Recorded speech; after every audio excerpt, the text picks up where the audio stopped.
Globalization and the video game industry. Today, everybody plays video games. Whether it's on a console, computer, or phone, everybody engages with them in some form or another. In fact, it's estimated that 212.6 million Americans play video games for at least 1 hour per week. That's 65% of the population. The video game industry is a well-known and influential part of modern culture. But what many people might not realize is how globalization has played a crucial role in shaping this industry.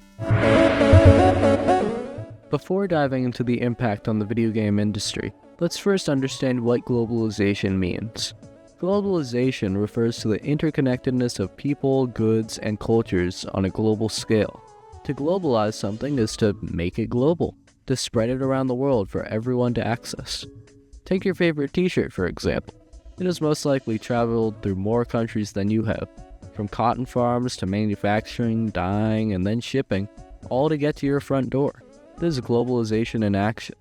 With a clearer understanding of globalization, let's get into how it so drastically affected and revitalized the video game industry, with a specific focus on the US. Globalization saved the US video game industry and made it what it is today. From its role in rejuvenating the industry after the 1983 crash, to its role in the continually expanding diversity of player demographics and worldwide development collaborations, globalization has not only saved, but has greatly improved today's video game industry. Nowadays, video games and the video game industry are fully enveloped in globalization, and many people around the world play. In this graph, there's the percentage of gamers per country, with the leaders being Japan, the USA, and China. This also shows the correlation between the percentage and the industrialization of a country, with places in Europe and North America being high in percentage, while places in Africa are much lower. This shows how much video games correlate with the level of global presence a country has and its engagement in the process of globalization. But most of these higher percentage countries, and especially the US, wouldn't have been able to get where they were without globalization saving the video game industry back in 1983. An important, yet lesser-known event in the video game industry's history is the US video game crash of 1983. The crash was devastating for the industry in the US. Atari, one of the most successful video game companies back then, lost upwards of $536 million because of the crash. The crash can be attributed to many factors, including the rise of affordable home computers and the ongoing economic recession in the US. But the main reason that people point to as the cause of this crash was the quality of the video games themselves. Most of the video game companies, Atari included, realized that video games were making them a lot of money. So most companies decided to start pushing out video games as fast as they could, trying to prioritize quantity over quality. One such game released during this time was E.T., based on the classic movie.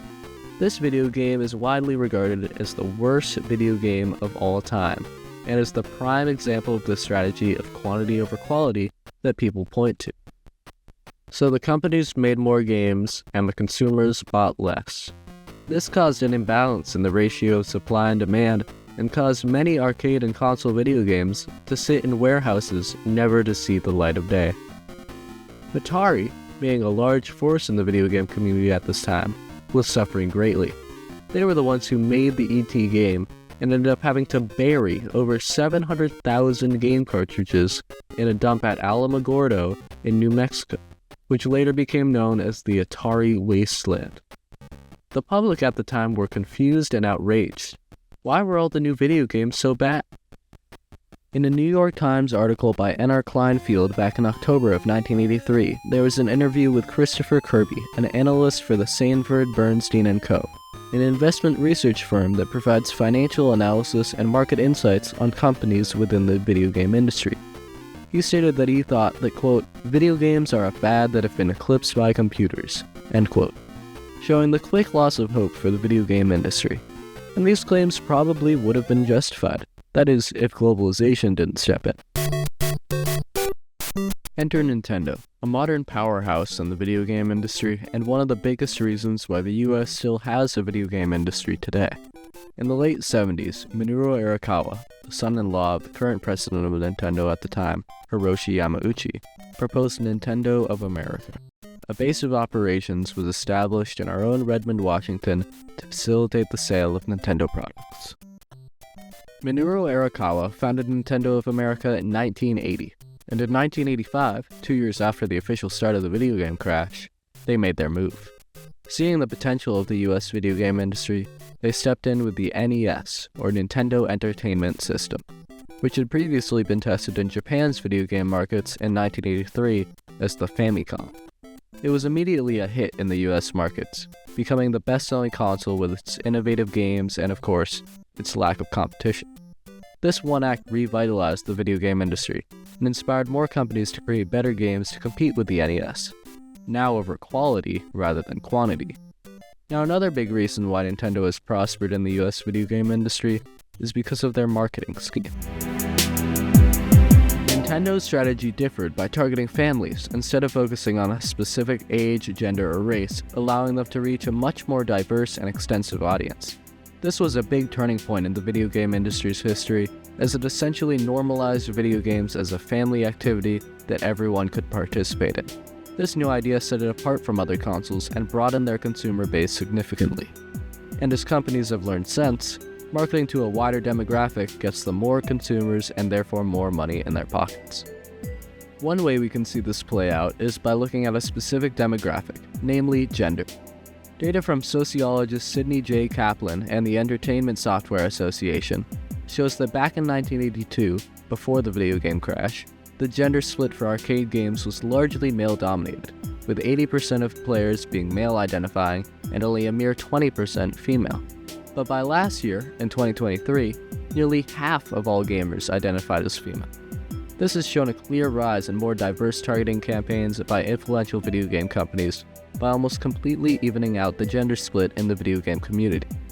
This can be attributed to more companies following Nintendo's footsteps out of their desire for more profit, but another large contributor to this is cultural globalization. Globalization has allowed video game companies access to the world, and therefore we are getting more diverse cultures making video games and bringing aspects of their own culture, including their ideas of gender diversity, to all parts of the world through video games. Video games and globalization have also supported diversity and the intermeshing of cultures by using online multiplayer. This broadening audience of player demographics connected perfectly with the rise of online multiplayer games. Suddenly, gamers weren't just playing with people in their neighborhoods, they were connecting with players across the globe. Supporting this, data from the Entertainment Software Association has shown a recent rise in online-only friends, such as team or guild members that are played with solely online and are not separated by country borders. In this screenshot from the classic Nintendo racing game Mario Kart, players from 8 different countries, the Netherlands, Japan, Germany, Chile, France, the USA, Brazil, and Mexico, are all competing in the same lobby simultaneously. This seamless interaction highlights how video games transcend geographic boundaries, uniting people from diverse regions in a shared virtual experience. And recently, companies like Transcom have even been trying to remove the language barrier between countries by implementing AI into online chats. This makes it possible for people all around the world to play together, no matter their country of origin. But collaboration between countries has not been solely between players and consumers. Ubisoft, one of the bigger names in the modern video game industry, has a system for creating games unlike any other. Ubisoft has over 45 branches spread across many individual countries, each with their own set of native employees, and every once in a while, 2 or 3 of them will come together, separated by thousands of kilometers of land, to create a single game together. These games combine the cultures of diverse countries around the world with new ideas and innovations to create one game. This collaborative approach has led to some of Ubisoft's most successful franchises, such as Assassin's Creed, Far Cry, and Just Dance. And through cross-border collaboration in other companies, the video game industry got titles like FIFA, with the production coming from Canada, Romania, and the USA, Final Fantasy, and specifically Final Fantasy XV being a widespread collaboration between countries, and the Halo series, with collaborations between many countries including Russia, Poland, and Australia. All of these were developed through multinational cooperation, showing the potential of globalization in video game development. The video game industry's evolution owes much to globalization. Without it, the industry might have vanished after 1985, and certainly wouldn't have been able to rise to the heights of the video game industry today. So the next time you log into an online multiplayer lobby, or even just play a round of FIFA with your friends, remember that you wouldn't have been able to without globalization.